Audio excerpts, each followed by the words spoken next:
conquered all of Europe. We're never gonna stop. From Palestine to Turkey, we've won the fucking lot. Got Patriot of Shankly, the fields of Anfield gold. We are all supporters, and we come from Liverpool. Wow. What an intro. It's the first time we've seen that intro, by the way. So welcome to the Down Under show. We are the Red Sea podcast Down Under. My name is George, and I'm joined with my ever ready members of the Red Sea Down Under podcast here. We've got our Aussie contingent. Thank you all for joining us. If you're joining us on YouTube or Twitter, really, really good to see you. It's been a great weekend for all things Liverpool. I've got with me here Peter the Coach Kafinas. How you going, Pete? I'm good. I'm always good, George. You know that, especially when we're all together.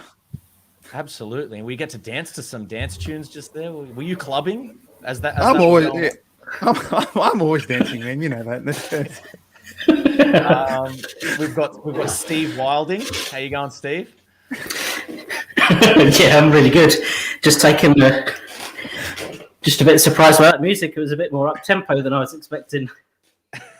Yeah, absolutely. No, because you can't see us when that's playing. You can't see us. We're all clubbing. We're going mental. Pete was in his closet there, not in the closet, but you know, like you were because you've literally got a wardrobe behind you. Hey, can we stick to the topic, please? I'm just saying. Anyway, and then we've also got Nick Koloski. How you going, Nick? The only one of us that's not laughing. Yeah, it's radio face. You know, no one can see you unless you're in front of the camera. But when you said the closet just then, I just thought of R. Kelly stuck in the closet, South Park, and all that good stuff. So yes, good evening to you. Fine, three other gentlemen on the podcast tonight. Yes. It's good to see everybody. Obviously, we're going to be talking about some of the stuff that happened surrounding Liverpool over the weekend, namely the 1-1 draw with Athletic Bilbao. But before I start, I just want to remind everybody, if you want to subscribe to us on the YouTube, we are a Red Sea Podcast. You can go to YouTube and subscribe. That's the best way to get all of this content to stay up to date. And also, not only can you watch us live like you are right now, if you are doing that over the Twitter or YouTube, but you can also watch previous videos. How good's that? So subscribe, you get notifications, and also turn that notification bell on, because that way you will get notified whenever we go live. And also, we're doing this stuff on Twitter as well. I'm not sure how much longer these will be live on Twitter. We might be making a gradual transition onto YouTube, but for now, you can see us on Twitter as well. So definitely follow us at Red Sea Down Under.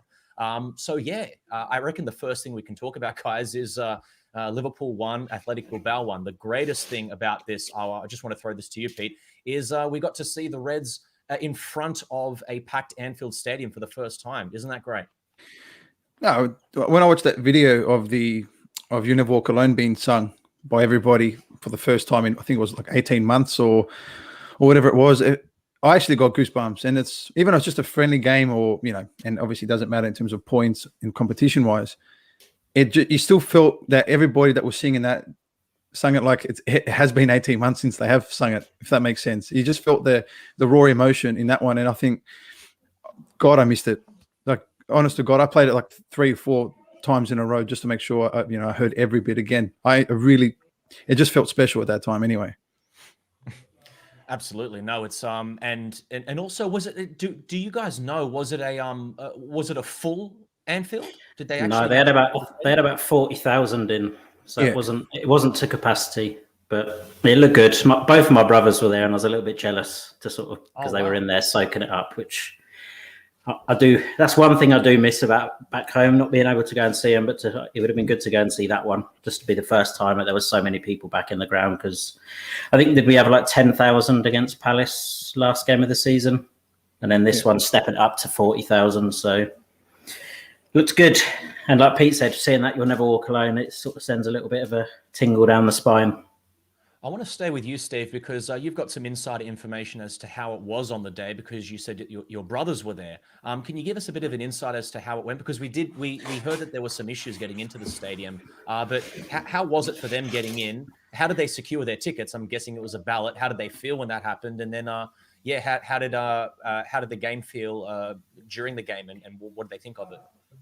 I don't. Do you know what? I don't even know how they managed to get their tickets. I only found out the other day that they were going, and then we've all heard the stories about the problems outside the ground beforehand. We're there to delay the kickoff and everything, but I think it was a real mixed bag because some fans were saying they got in within about 20 minutes and they were in their seats, and then others were sat still queuing outside at 4:30 when the game kicked off because they delayed it by half an hour, I think, because of the delays. So there's a real sort of mixed bag. I think a lot of people didn't have the things downloaded on their phone, so there were delays of people getting in.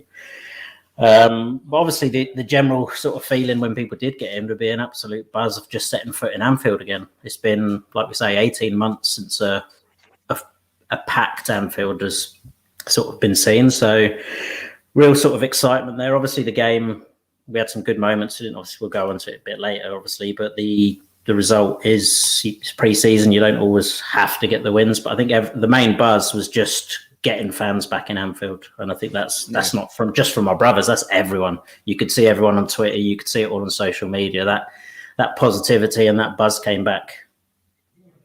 Absolutely. Now, we had some technical issues here in Australia. I think usually this, I'm trying to diagnose what the issue is, but usually when something like this happens on LFC TV Go, it's because of a clash of rights and copyright issues. So usually if there is a local broadcaster who can broadcast the game, LFC TV Go will block that content for Aussies to use because someone else is showing it live. That's what it feels like, but we haven't been able to watch any replays of the game. We haven't been able to see any highlights. I mean, I don't know if you guys have actually managed to see highlights via the app, but I had to go to YouTube to see one of those weird, those compilation ones where they had to like flip the images halfway through. Then the guy was playing like Hearthstone to like try and throw the scent off so that the YouTube copyright don't come down on them. But it's been a bit of an issue with watching the game. But Nick, you actually managed to watch the game live. And one thing I wanted to ask you was, we might get your opinion of the game, but before I do, I just wanted to ask you what the vibe was around the starting 11 and then how the changes were made throughout. So if you can just give us maybe what the starting 11 was and the formation, and then what changes were made throughout the game. Well, the standard formation, we had a 4-3-3 as we normally do. We had the likes of Robertson, Matip, Van Dijk, and Trent in the back four, which is sort of like a back four we're accustomed to. I guess when Gomez isn't there, Matip would deputize and vice versa. So that was our back four, and it was the longest that Van Dijk has played in a match since his return from injury. So we had 20 minutes, had 45 minutes, and now he's had 71 minutes. So that's probably him done for the week until the weekend if he starts against Norwich. Then in the middle, we had Milner starting. We also had Naby Keita and Harvey Elliott, who was standout for me. I thought he was fantastic. We'll talk about him shortly. And the front three was Jota, Mane, and Salah. So the usual Mane on the left, Salah on the right, and Jota down the middle. And Jota got himself a goal in the 13th minute due to some good high pressing that we're normally used to doing. And then in the second half, firstly at halftime, Robbo came off with what seems to be a sprained ankle now at the moment because he went for a tackle and ended up catching his ankle in the turf and a bit of a twist. And straight away, you just saw him in pain, and he's not one to go down very, very easily. So that was a bit of a worry, but it's turned out he got a sprained ankle. So, that's a little bit on the sidelines there, but good thing we've got the Greek Scouser, which we're going to talk about shortly as well. He may be in contention if he plays against Osasuna in some hours time from when we're recording. And then in the second half, first we had Beck come on for Trent for Robbo, sorry. And then throughout the second half, some changes were made. Athletic Club, they made more changes than what we did. They made, I think, 8 in total. We only made 5. So it was good to see Van Dijk get his minutes. He came off. Elliott had a good game. He came off as well. Smacked the corner post of the crossbar. Unlucky not to score a goal himself. And again, unlucky for Salah or Mane not to score themselves either. But it was nice to see Keita get some minutes into him. And then you see Woodburn come on for a little bit, and the likes of Jake Kane and Tyler Morton coming on for the last 5 or so minutes. And that's pretty much where it ended up. But it finished 1-1. And we looked fantastic in some moments of the game, at least the first half. But the second half, as soon as they snuck their way back in, it was sort of all them. And then we tried to go forward a little bit more. And it's just about getting minutes in the legs, that old saying. So I can't really speak too much into it not being a good thing. It was great to see a lot of the regulars and some youngsters. But I'll tell you what, man, Harvey Elliott, it didn't look out of place in the first team for me. That's kind of what I want to go into now, and I'll throw this one to you, Pete. What you thought of maybe from the highlights, and the thing is that a lot of the highlights did involve a lot of Harvey Elliott in it, because he was skipping past defenders, he was getting that shot off. Something that we said, when we've talked about what does Harvey Elliott need to do, it's something that Coutinho kind of found when he arrived at Liverpool. You could see him working out how to shoot, and Harvey Elliott's kind of now done in this game. It's quite noticeable. He's done that first shot that's in the first half. That he curls around and it just misses. And then he's also got the one that we all see where he actually does beat his defender and he's inside the box and then he hits the post. What have you seen from the highlights? And then, a lot of it involved Harvey Elliott, obviously. It's hard, obviously, to speak on highlights, because that's obviously the job of the highlights is to show all the good stuff that happens. But it's almost looked like what we spoke about in our training ground show that we did last week. It almost looked like he was taking up those advanced areas and actually driving at the defenders, trying to create space for the front three. And then I think that's how he found himself in these situations, to take them shots, to go 1v1 in the final third and to look so creative. I think because he was constantly pushed to be in those advanced areas, because clearly he's a front three, or not final third, kind of player where he feels comfortable in those tight situations, in those pressure moments where he tries to wiggle his way to take a shot, as you said earlier, Coutinho 2.0 potentially. Hopefully he just doesn't leave. And then and he's also got that, like, he's 18, right? But he's got that arrogance kind of to stand someone up and say, I'm going to go at you now. As you saw in that last highlight that he took, where he rolled the ball, faked to go right, took it back on his left and bent it and hit the crossbar. And I was just thinking to myself, the balls on the kid at 18 years old, I thought it was absolutely beautiful to watch. There's something about Elliott as well that I love, and it's something we brought up on the training ground. It's just that ability to, when the ball comes to him, if he wants to make something happen, he will. If he doesn't, he's just his technique's really good. Again, I always say, at least, very low center of gravity. Everything feels crisp, very Shaqiri-esque, crisp, hard. All the control that he has is all very, it's close to him. But it's just that thing of keeping the ball moving. If he doesn't want to do something himself, he's going to keep the ball moving. It's something that, for example, when you look at Jordan Ibe or, Rhian Brewster, it's when you're a striker, it's a bit different. But it always felt like with someone like Brewster, he was kind of just reaching to get the ball always a little bit. Ibe, kind of felt he was reaching. Even Ben Woodburn, now we've got him coming back into the side. His earlier, his earlier contributions in the side, he kind of, again, felt just like reaching. Harvey Elliott, it's like what we were saying on the training ground, feels like a 28-year-old, the way that he keeps the ball moving. And the player I liken him to the most, and we've talked about this as well, is Raheem Sterling, just a player that never lost the ball. It's kind of the best thing you can hope for in any player coming through the academy. Steve, were there any highlights for you? Anything that stood out when you watched the highlights? Because you managed to watch some of the. Yeah, I watched a few different highlights of the game, and obviously the standout part of the game, or stand out from the highlights, is the Harvey Elliott clips. And you go through social media and everyone's raving about him. And there was one tweet I saw which sums it up perfectly. They were saying, if we just signed Harvey Elliott for 50, 60 million, and then he put in that performance that he did this morning, no one would be complaining about it, because he just looks like he's got, without putting too much pressure on him, he just has so much potential. And we're seeing a little step up in terms of what he's doing this preseason in comparison to last. And I think you summed it up there perfectly. He knows when to do the difficult things, but he knows when to keep it simple as well. And he's got balls, which is what we need. And the one thing about him as well, I think even at such a young age, he gets the club. He's been a Liverpool fan most of his life, and it's not just about him. He talks so positively about the club and the whole setup and everything. And I think, Pete, you mentioned it last week when he obviously scored for Blackburn and he tears off his shirt and he's got the Justice for the 96.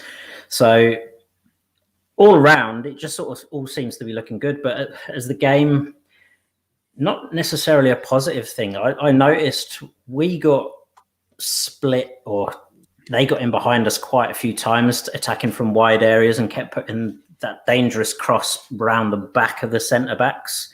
And they had one where they just missed. They had one where Alisson saved, and then there was the goal they scored, which had a bit of a mistake from Matip in it. But I know it's pre-season and it wasn't necessarily our strongest lineup, because we're going to see a few of them step out tomorrow morning in a few hours.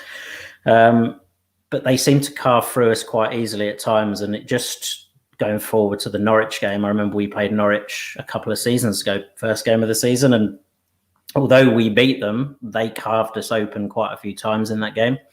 So that was just my main thing. I was a little bit alarmed by how easily they cut through us a few times.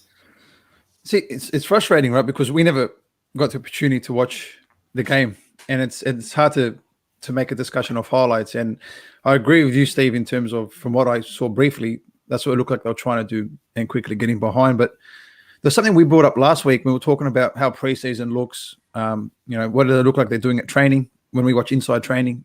Remember that, George? We were talking about, we're trying to figure out, are they doing something new or we don't know. I saw something in the highlight today where last week we were talking about, it looks like we're really just trying to get better at counterattacking. And then today I saw a highlight where I think it was Milner wins the ball inside our box, plays a pass to Mane. Mane's great first touch to beat his defender, and it just, boom, in behind for Salah. Salah's in the space. Salah crosses it for Jota. We're unlucky to score. And I saw that in that tiny clip. Nick, what minute was that in? Was that first half, or do you remember what I'm talking about? First half. Just after the first goal, I think it was like within 15, 20 minutes. Yeah, so I'm thinking, I saw that moment and I think to myself, wow, that was actually a really crisp, clean kind of current. It wasn't messy. It was 1, 2, and we're in. And then all of a sudden it's gone. So something like that for me, I mean, I could be talking out of my ass here because of a highlight, but it was something that I saw that maybe potentially we're working on. Also, Nick, for you, because you watched the game, I don't know if were our fullbacks a bit more rolled into the field when the ball was on the other side? Did you see something at all during the game where they're a bit more central when the ball was on the other side of the field? It looked like they were basically just same spread apart like they normally are. I didn't see anything really out of the ordinary. There were moments when you had Milner drop deep and make a makeshift back three at times if you needed to. But apart from that, you did see there was a lot of going backwards and forwards. They were probably actually spaced out a little bit more than what they normally are. I would think there were some moments when the ball was shifted, they were more so on one side than the other, which left a lot of space on the opposite end if someone's running up the wing and, you can be done over the top by a ball. And that's what happened a few times, actually, as Steve mentioned now. But it looked, I don't know, lack of my technical knowledge or what I'm looking at positioning on the field, it looked basically pretty normal. But there were moments where you thought, well, there's a little bit more of a gap between them than probably what there normally is. I don't know if that's, Klopp's doing or if the players are just, trying to get their bearings right again, but it looked basically pretty normal to me. There's this other thing that, especially what Steve brought up with regards to the way we conceded chances, and then obviously the way that we conceded the goal. It just feels it felt a bit sloppy, like what you were saying, Steve, but it also feels a little bit to me, perhaps like heavy legs. Now, we know Van Dijk is not 100% fit at the moment, although he looked great in the Osasuna game. Just in the conceding of the goal, he just looks a little bit lead-footed. I'm not sure if that's something. Again, we haven't seen the game fully. Only Nick has, and we can only see from the highlights. But it just looks. Hopefully, it's just a little bit of they've just been doing double, triple sessions, and they're a little bit fatigued, and this is them pushing through that last kind of frontier until we get to the season. It's just kind of teaching them to keep going until the end and keep fit. I'm not sure what it looked like. Again, we're going to keep coming to you, Nick. But did the defense kind of could you have put that excuse on them? Did they look a little bit maybe tired or fatigued?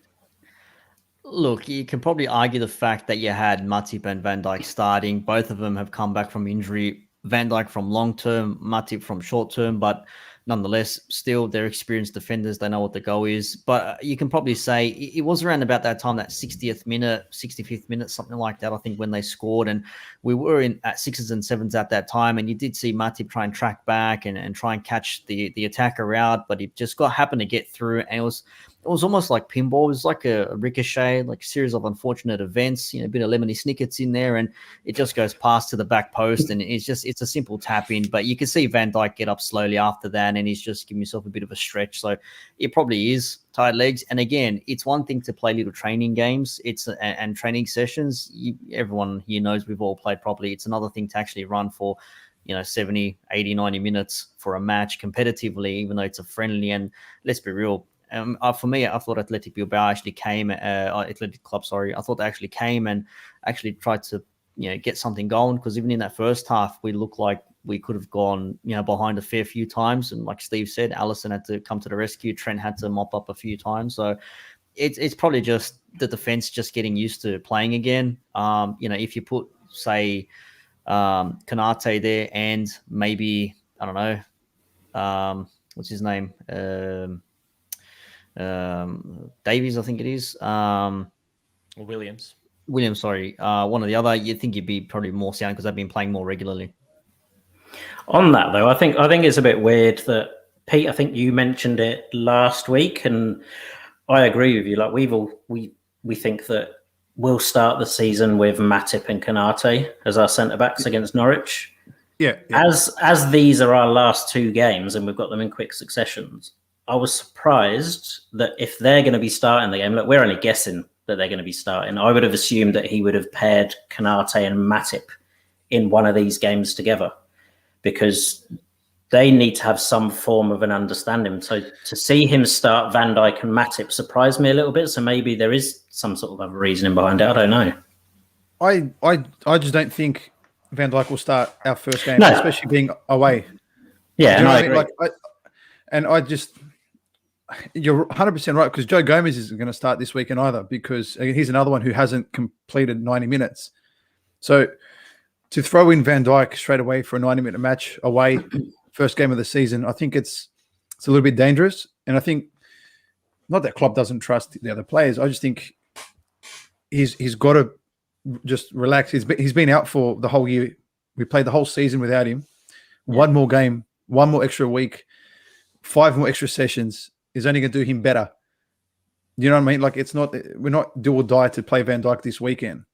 No. Because we have, like you mentioned, we have great cover with Matip, Kanate, even Nat Phillips. I'd happy be starting him for an away match at Norwich, because if we're relying on centre backs to get a result versus Norwich, then we have a problem. I think we should be more our midfield and front three have to be more spot on than our two centre backs. Yeah, I just found it strange, because you've got Alisson Becker in goal. He's picked the first choice fullbacks. He's picked Matip. And then if he's not going to start Van Dijk, why is he not?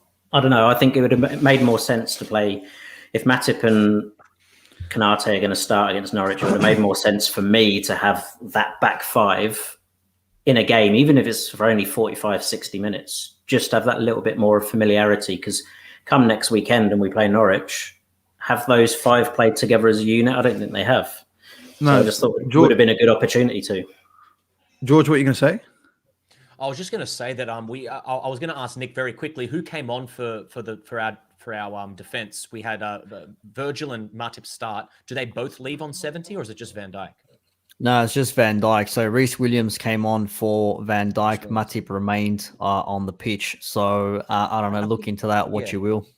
It's safe to say if Matip's now completing a 90, it seems, then he's probably starting.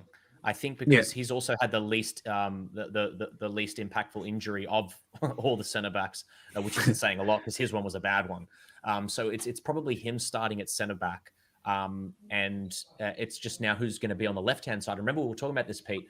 It's kind of like when you get dealt the short straw, which player is starting as left centre-back? And I think what because we were looking at Kanate and Gomez, because it was the assumption that if if Van Dijk starts, whoever's starting right centre back should be really, really happy with themselves. And I think we saw Kanate starting right centre back, and Gomez was filling in at left centre back. So I don't know what that does to the permutations of what could possibly happen. But if Matip kind of looks like the player that's playing 90 minutes on the right-hand side, the left-hand side at this stage looks like it could be Kanate. But we've seen him playing on the right usually. I know this is centre back related, but something. If I don't mention it, I'm going to forget about it, right? But it's like Steve said it earlier. Starting Trent, which 100% had a full preseason, obviously with a bit of an injury prevention part of it as well. But he's had a top preseason. He's 100% healthy. He looks like he's put on some kilos of muscle. He looks unbelievable. Then on the other side, we have Robertson starting, who's had barely 2 weeks of a preseason, and he's thrown into a couple of games back to back. And we've seen what's happened, by the way.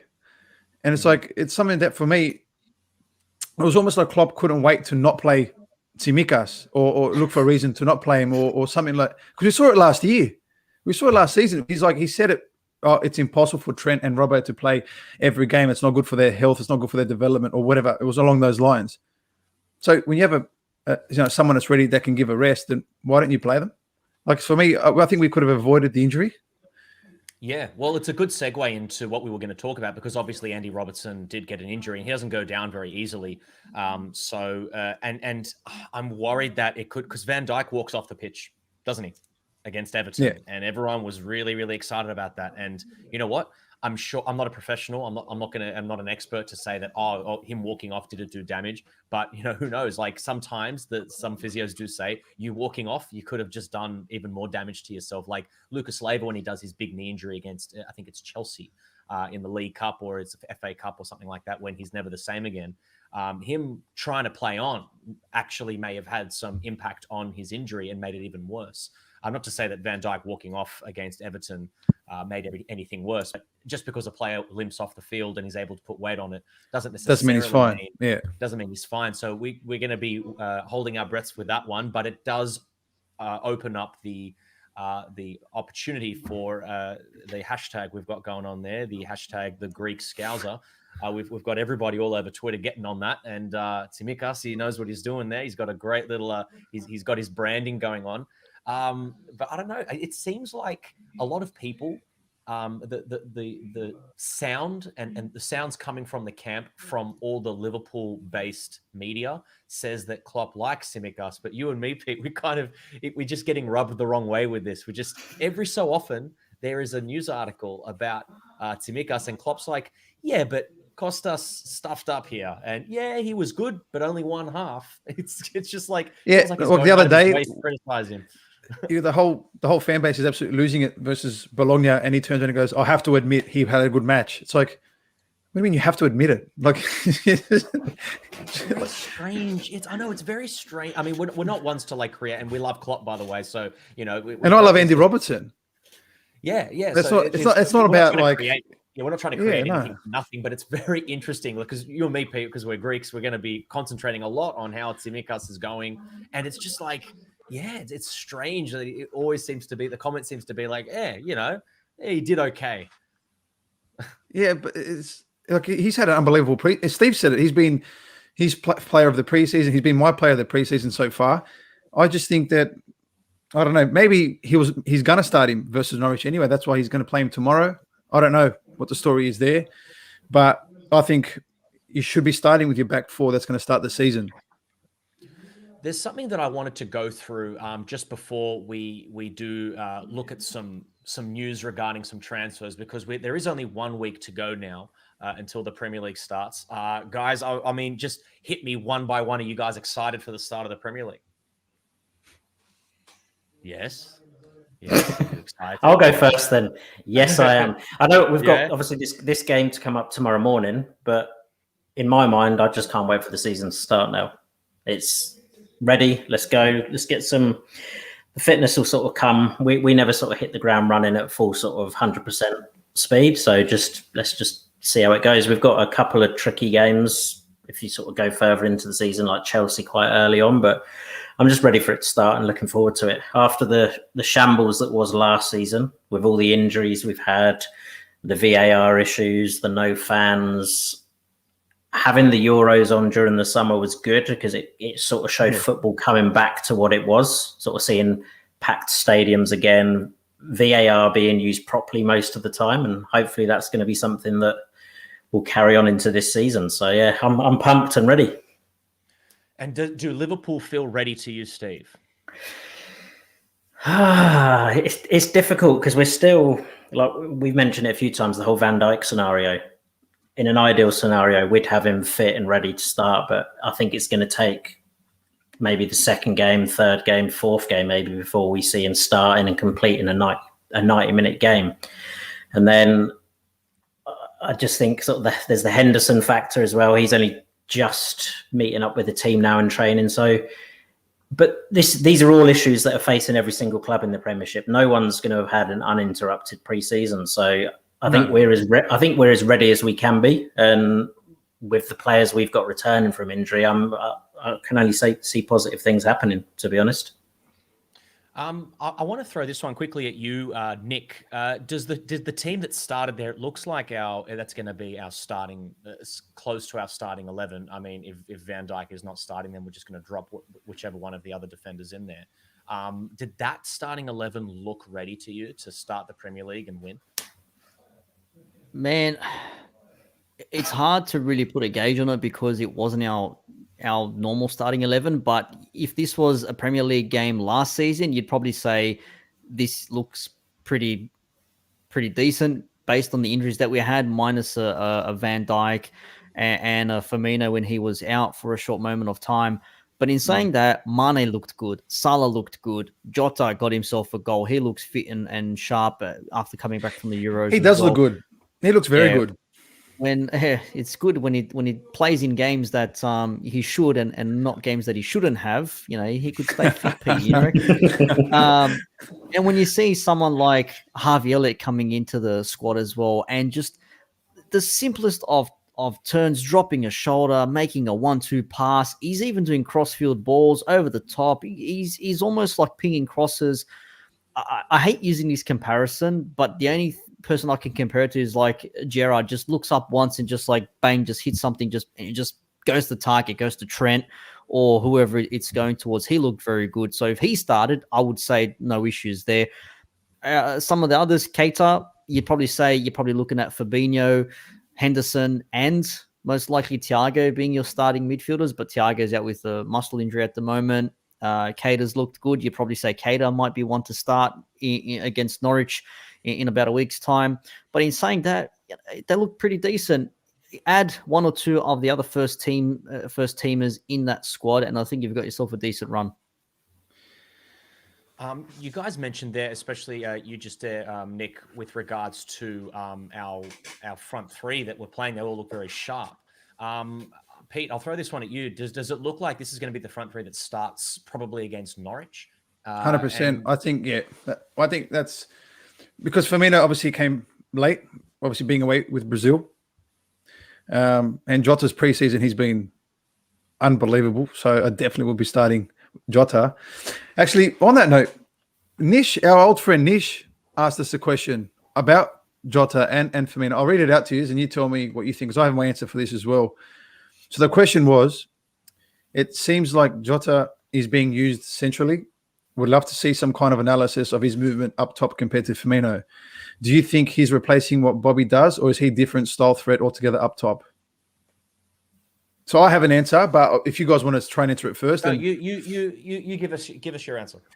So I think that's number one. I actually really like that question because they're both different. I think depending on the midfield that the Klopp chooses, actually complements each other. One of the strikers, for example, I think if we have our midfield of Thiago, Hendo, and Fabinho, who aren't really dynamic and run forward and get into the box and all that kind of stuff, I think Firmino suits that role because he will one who drop in to the spaces where obviously they're not going to be attacking and receive the ball off them to turn out and then do what he does best, the mad Brazilian. I think Jota is more of a like fox in the box kind of thing. where he's really nippy, so intelligent, runs in behind, wants to get on the end of things, creates his own kind of stuff in the final third. So I think with Jota playing, I think if you have midfielders like Harvey Elliott, like Naby, like Ox, the ones who like to get the ball, drive it forward, and ask questions of the back four, I think that suits Jota because he's a bit more like old school. He runs off the shoulder, and like I said, really nice, intelligent runs. And I just feel like the midfield that Klopp chooses and who he plays is that whether it's Bobby or Jota is the key there. I'm going to throw something at you quickly, Steve. But before I do, we just do have a comment here from JMSN. CHL. I can't. James Nicholson. James Nicholson, man. James Jimmy. Nicholson. How could you tell that? Honestly, wow. How could you not tell that? He's just missing all the vowels. Well, there's no vowels in it. I'll tell you what. That's it. Trendy thing these days, man. That's how they spell in Melbourne. You know what? That's how they You know spell. what? It's all in capitals, so it looks like it's like some I don't know. But anyway, good on you, Jimmy. James, good to see you. Good to hear from you. We're going to have James on the show one time very, very soon, and hopefully going to be one of our regular contributors. But as a whole, we should be ready enough for Norwich and Burnley. Chelsea is the big early tester. I think everyone would agree with that. Obviously, the ones that the games we did stumble on last season were these Burnley type of games. But Chelsea, I mean, they're the European champions. It really sounds gross saying that. I should be banned just for saying that. And so sorry, James, for not recognizing your Twitter handle there. I'm not good at reading them. But that's a pretty good point. I mean, this Liverpool side, Steve, this Liverpool side should be good enough to beat teams like Norwich and Burnley. I think we do have to come to terms with that, come to grips with that, and just accept that because, we sometimes get a bit carried away. Yeah, but Divock Origi ruined that last year to beat Burnley, didn't he? He did when he was clean through and rattled the crossbar. And then that led to that loss. Yeah. So, I mean, as much as I want to agree, I'm still scarred from last season. So we can't take. Yes, we should be good enough for Norwich. We should be good enough for Burnley. But last season, if anything, showed that we can't take anything for granted. Even with the injuries we had, we should still have been beating these teams. That run we went on was horrendous. So, and Norwich as a team won't have changed much from when they last were in the Premier League 2 seasons ago. And if anything, from when I watched them back then, they will come at us and attack. They won't play with any fear. So that game is potentially dangerous for us. And Burnley's Burnley. We always hate playing Burnley. It's never going to be an easy game. And then Chelsea's just going to be a huge game. So, on paper, those first 2 games, they should be wins for us and should be comfortable wins, but nothing's ever written. It's just they could go either way, and you need a little bit of luck as well. So hopefully we don't get any more injuries and we can go in there and get a good start, because if you get a couple of wins on those first 2, it takes us into that Chelsea game full of confidence. So for all those watching us again, if you want to drop us a comment or ask us a question, please feel free to do so. We can see all of the comments here on the live feed, so please get your questions in, get your comments in. If you've got an opinion or anything like that, please drop something by and we'll address it. But for the time being, I just want us to, because obviously in the lead up to the Premier League starting this weekend, all of us are all asking, are we going to be ready for Chelsea? We've got James Nicholson here, one of our members here on the Red Sea Down Under, one of our featured guests, saying that we should be ready. But one thing that people often point to as to whether we are ready or not is our transfer incomings or outgoings. So I thought that we might just look at, you guys ready to look at some news and stuff? I might bring up the screen. I can't wait. Like the Greek newspaper. I know. I'm going to bring up a blank screen, basically. With just a haystack going across the screen. And there it is. Tumbleweed. Well, it's not. Look, we're not going to do anything like a huge transfer show, but it is interesting to see who we are linked to as the season's coming to a start. Now, really interesting. I don't know if you guys heard this, but Jurgen Klopp did say something quite coy, where he goes, "I expect something to happen in the next week. Probably a sale, I would assume that is. That's kind of what James Pearce seems to be. And by the way, James Pearce." He's been saying some interesting things about incomings and outgoings. So watch that. Is he coming on the show soon? Isn't he? He's coming on the. Could be. I'm not sure. Could be or could not be. But yeah, he's Who definitely got knows? some interesting news going on with ingoing and outgoing. So definitely check out his page and watch that space. But oh, sorry, I heard a echo of somebody there. Doesn't matter. But Jurgen Klopp did say that something could be happening. So I thought I might look at the. Oh God, no, we're going to have all of us on here. Just having a look at the latest news. I feel like Pete, you ever seen this when you do like the Greek newspapers do this? They go through the news clippings and they go, "What's going on here? Who is this? Lionel Messi, Kylian Mbappe, Buenos. Who's that?" But I thought I'd just go through some of the here. This is an interesting piece of news here. Jeremy Doku, Liverpool consider Jeremy Doku move. Now everybody here knows who Jeremy Doku is, right? We all saw him in the Euro. 19-year-old Belgian winger. He looked really, really good. It says here that reports say Liverpool would need to pay at least 38 million to sign Doku. Would you guys? I mean, for me, the player, like a player that I would want.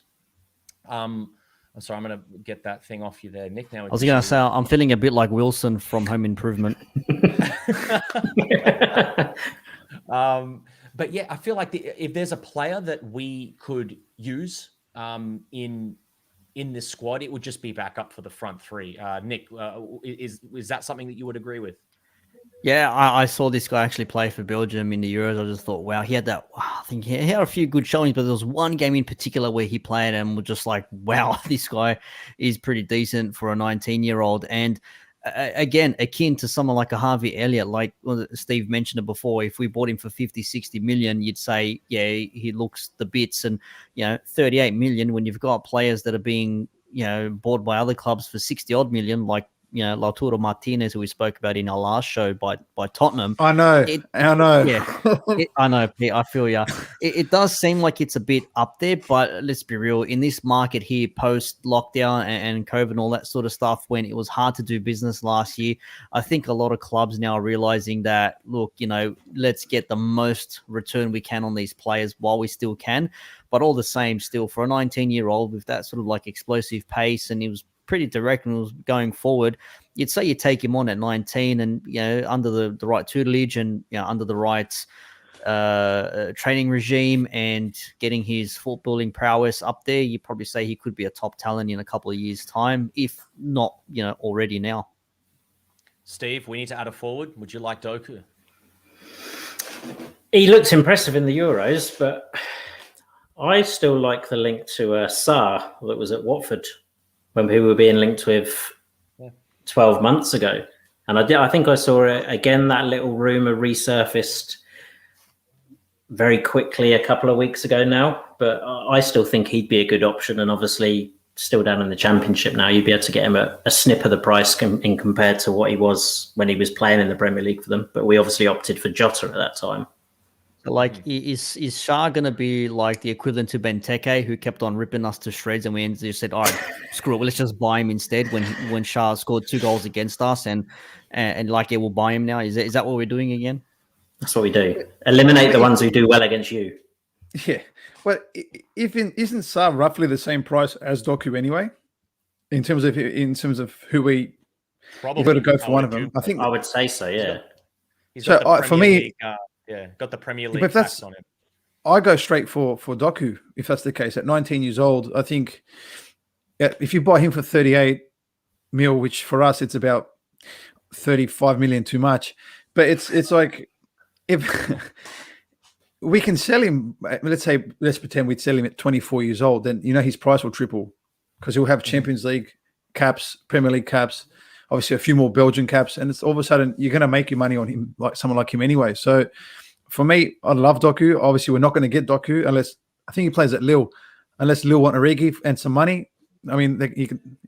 I'll drive Origi there myself, but it's it's just I just don't see us signing anyone up the front anyway. Sorry, Nick. I was just going to say, rumor has it that Ismail Assar is looking to be bought by Aston Villa from anywhere between 28 mil to 33 mil. So, they've got Jack Grealish money to spend now. So I don't see why they wouldn't be looking to buy some players for that team. And Villa were pretty decent last season. So, they want to add to that. And like you said, if you're going to get one or the other, you probably go for someone who's younger.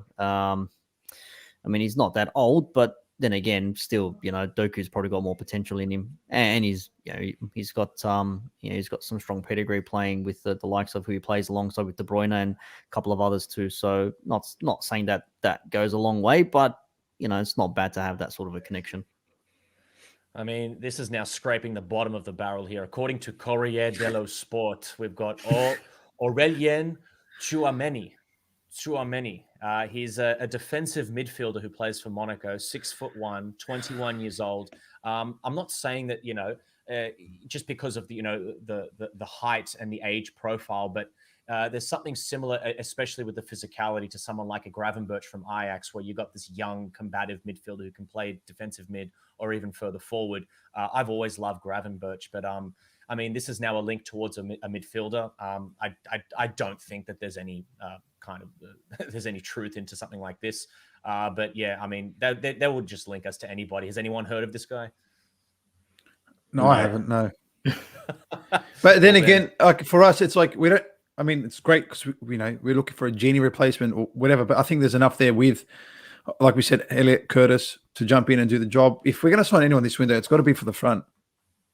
Absolutely. And then there's another link here to Renato Sanchez. I mean, that's again, something in midfield. It's Steve. I think did you say you like the look of Renato Sanchez? I picked him last week. But do you know what? Immediately after we finished, I thought of someone else who I should have said. But that was Yuri Tielemans from Leicester. Yes, Tielemans. I've come to the point now where I have accepted that if we sign Tielemans, I would be happy with it because he's got Premier League experience. So he's quality.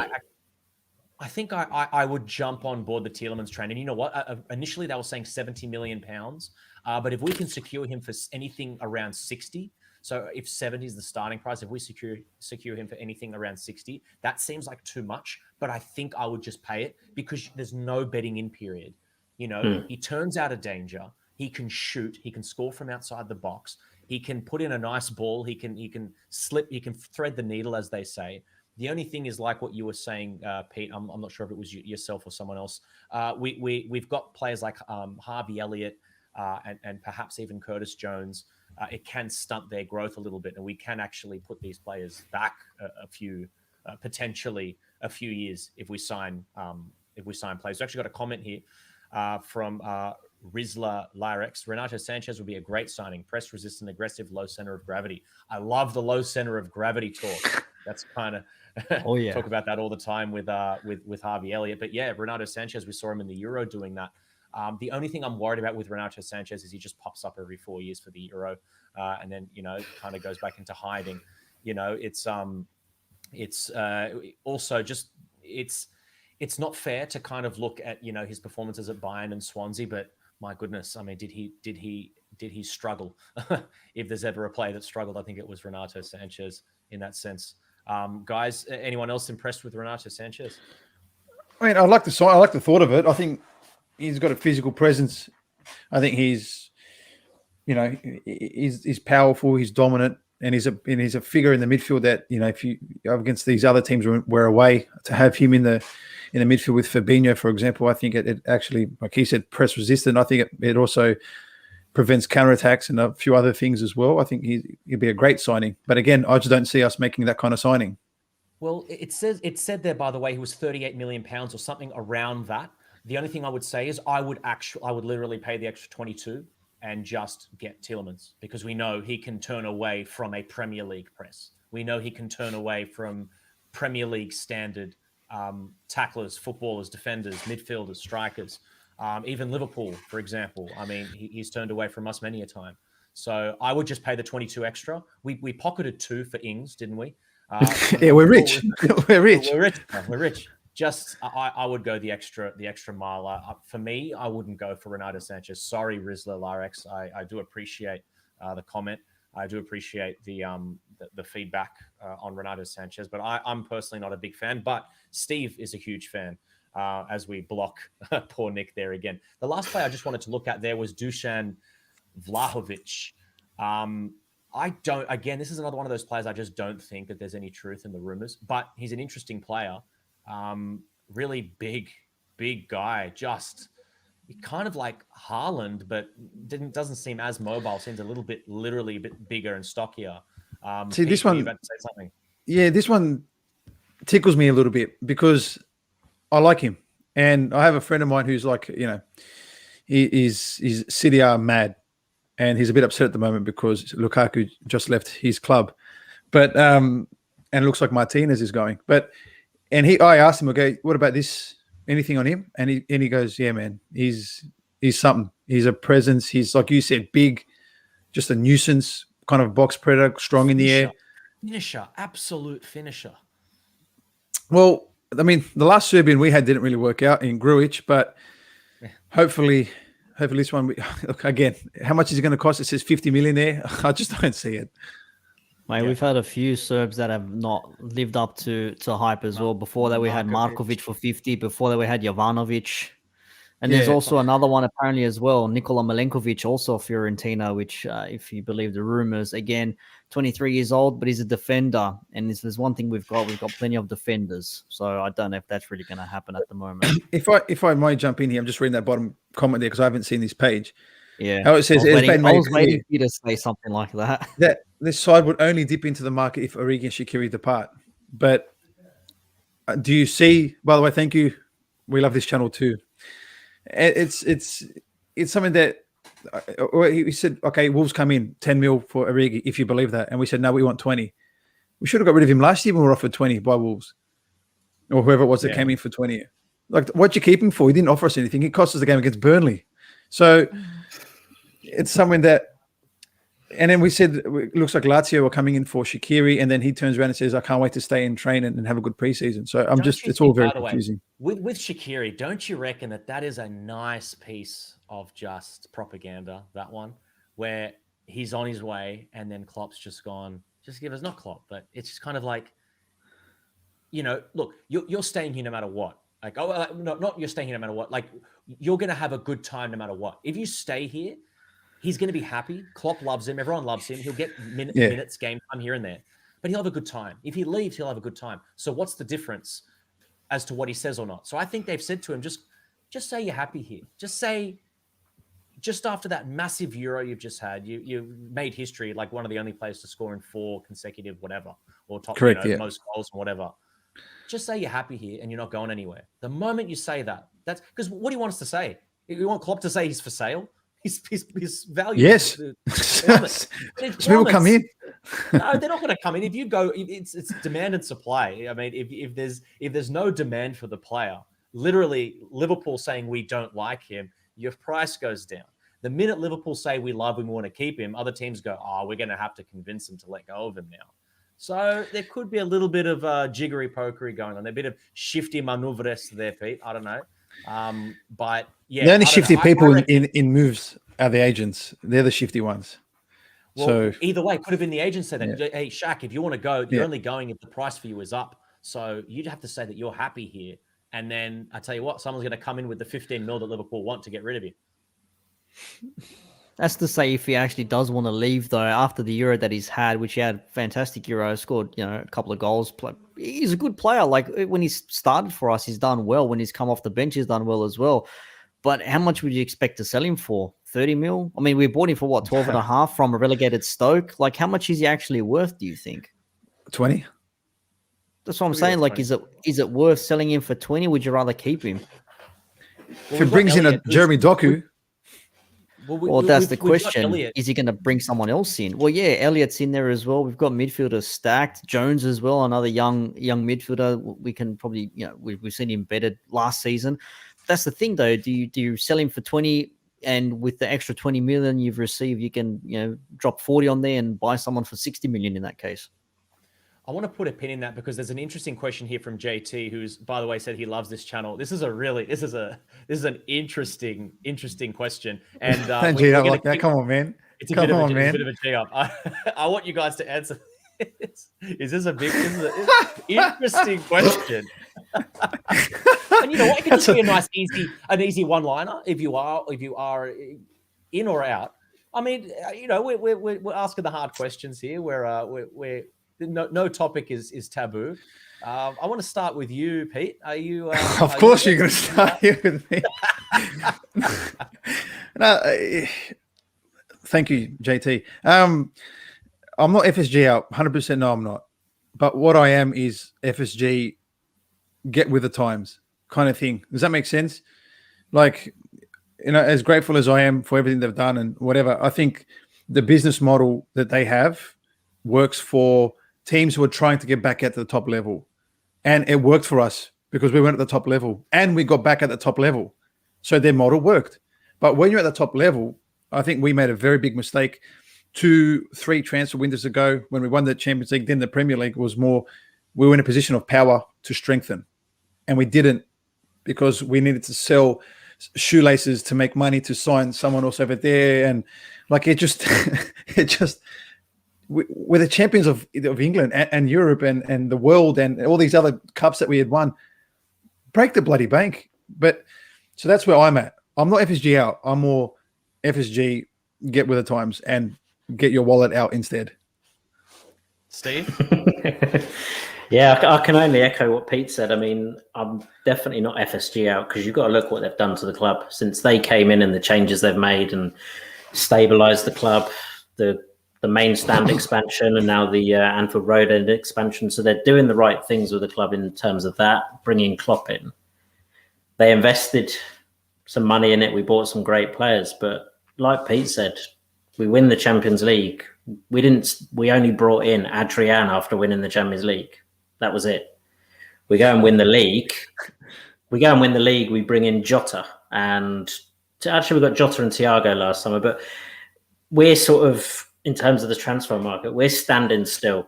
And if we don't step it up, and this does fall back on FSG, we could quite easily get left behind and sort of drop off from that top, sort of challenging at the top. So not FSG out, but they need to up their game. The one thing I would say before I throw over to you there, Nick, is that I do think there is a degree of, if FSG don't have Jurgen Klopp, all of this falls apart. 100%. Possibly. But who hires Jurgen Klopp and who sets up the situation where that's possible?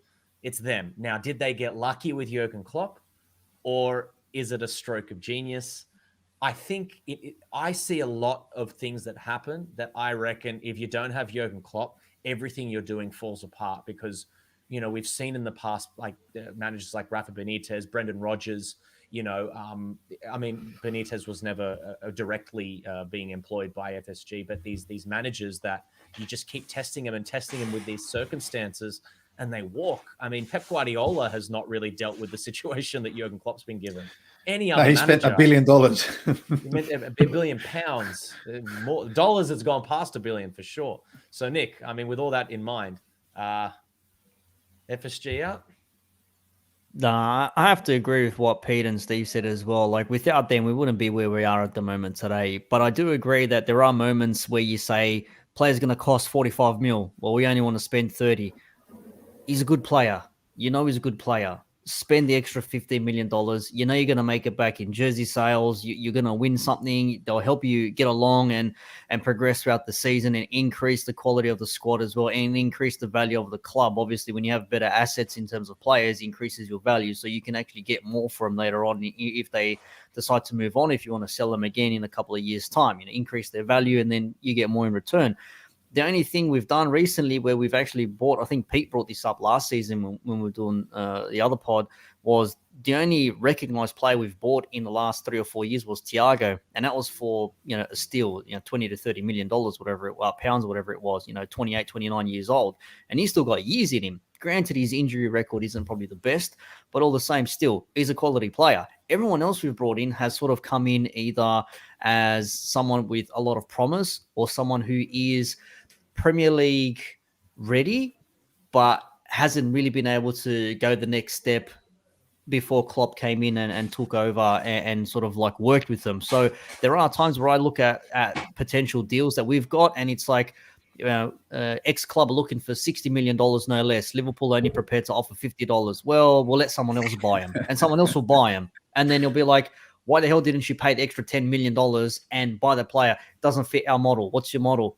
youngish player, can be blooded in, can be made into a superstar. And Klopp said it as well, and it's something that it just pisses me off sometimes. Where I don't know if he's actually said it or not, but the fact that people use it annoys me purely because it sort of rings true. Like the thing is that he said, he's like, I don't buy superstars, I make them.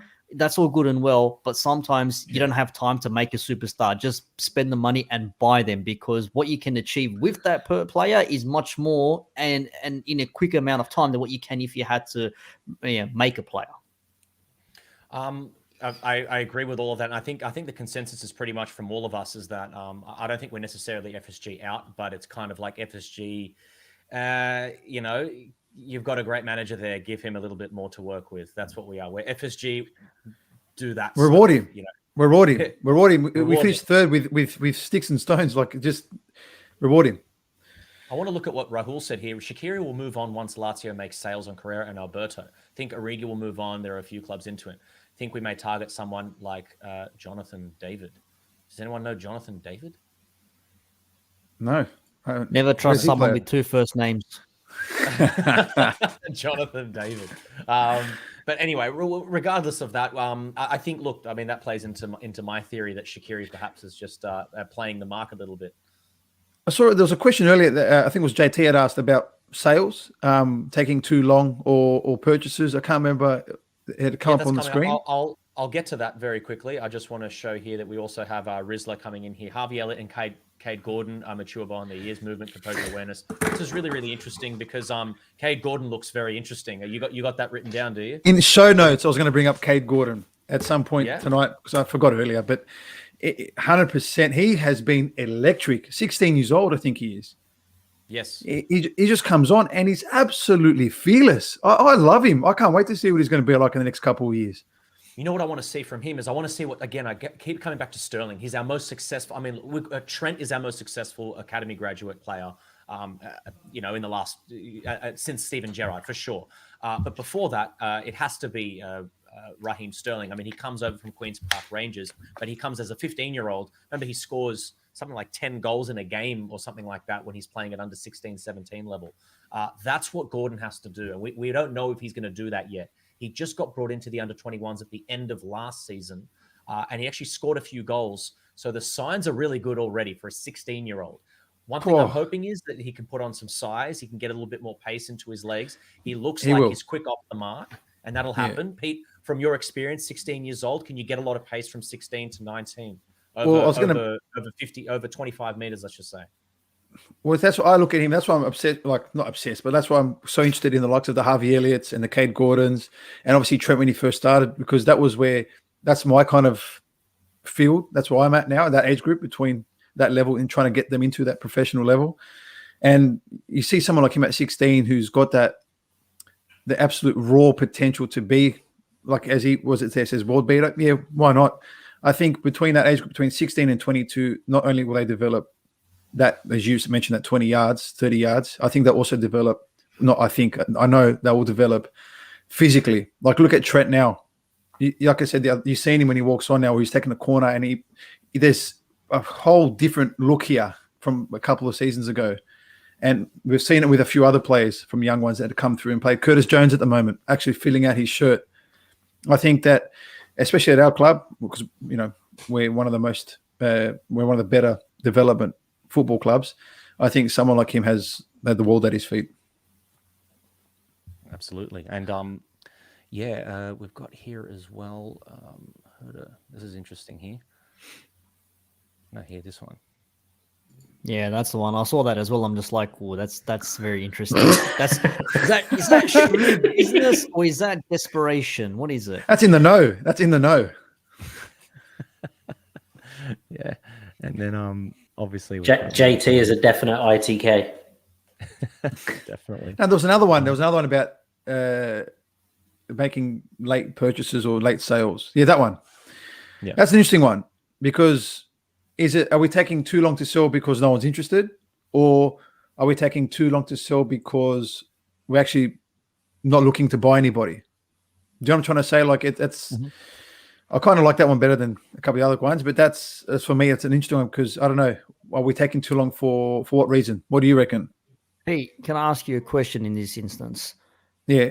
If we are taking too long to sell, does that mean that we don't have any players that we actually want to move on, or the players don't want to leave themselves? Because unless players are saying that, hey, I want to go, is Klopp having a heart-to-heart with them? Like, Shaqiri, for example, is he actually trying to convince him, or is he just trying to, blow smoke up everyone else's, behind so he can gain some interest? Or is it the fact that we just literally don't have anyone that wants to leave and we have to sort of like force them out? It could just be we're not getting the price that we want. Yeah, it's as simple as that. Like we're looking at if you believe what you've read and heard, we're obviously looking to sell, but maybe we're just not getting the price that we want, and that's why it's taking so long. It could be that simple. Do you think that they maybe just don't want to give in for the asking price? We want 30 million for Shaq. Well, we're only going to give you 20. Well, and we hold on to him because then you have a disgruntled player on the bench. Not so much, I kind of agree with George earlier. I don't think he's disgruntled. I think Shaq's happy if he stays. I also think he's happy if he leaves. I didn't mean him specifically, but in general, we've had instances in the past where players wanted to leave and then they get sulky, like Torres, for example, if we remember that saga. And eventually he got his move and, was never the same player again. But in saying that, still, you don't want to have that situation where one player's morale can drag everyone else down if they're a significant player in the squad, more specifically. Well, let's just be clear that we definitely have a player at the club who's happy to be on the bench and not contribute. And we all know who that is, Mr. Divock. So, it could be anything, Who knows? Well, guys, I just wanted to firstly thank all the comments that have come through right at the end here, which is great. It means that we can have a chat and talk about things that you want to talk about and also communicate with you guys. But we're coming up to the hour mark here, so we might look through a couple more comments here. And then, obviously we've got some more shows coming up this week. We've obviously got the main guys at the Red Sea podcast who are going to be doing a lot more shows. And we also got Osasuna. Is that right, Pete? Is it Osasuna? Yeah, it's 4 hours or something. Yeah, it's soon enough. Osasuna enough. Yeah. 6 hours. 6 hours. In 6 hours, we've got to get up at all hours of the morning.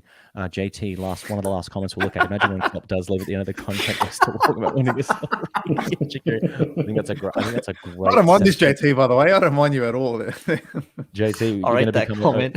Going to become a favorite of ours. So what I do want to do, obviously, is I want to remind everybody that you should subscribe on YouTube to the Red Sea podcast. Also follow us at Red Sea Down Under on the Twitter. And be sure to leave us comments, drop us some questions, and we might even get you on the show. So if you want to be a guest on the show, let us know, and we can have you on the show. We can chat the same way that we are here. We used to do that on our old podcast, the LFC Couch. So feel free to ask us, drop us a comment, follow, and make sure to subscribe and also get that notification bell so that you can get all those live streams, so you can come on and make these comments and contribute. We're going to be doing perhaps a training ground, I think, Pete, on the Osasuna game. Is that something that does that sound about right? If they let us watch the game. If they let us watch the game, if we can get some access to that. And then we've obviously got the Premier League starting next weekend. So probably that training ground that we're going to do probably on Thursday, I think we're going to release that. It's going to have some content that will be probably previewing what we're going to be hopefully doing against Norwich, I'm assuming. Yeah, 100%. I'm happy to do one on Thursday, whether it's leading for Norwich, up to Norwich, and how we may set up, or it could just be on the Osasuna match. Absolutely. And then JT, last thing, problem with our business, we try to be cheeky with clubs to get players cheap, and we sell players want more money than buying clubs say no. I tell you what, it sounds like some of those things are happening. But guys, I just wanted to thank you all so much. I wanted to thank all the people that are commenting, JT especially, for being really active on there. I wanted to thank you, Nick. Thank you, Steve. Thank you, Pete. This has been the Red Sea Down Under. And we will catch you after the Osasuna game in the lead up to the game against Norwich on the weekend. So hope you guys have enjoyed that, and we will see you again soon. Bye.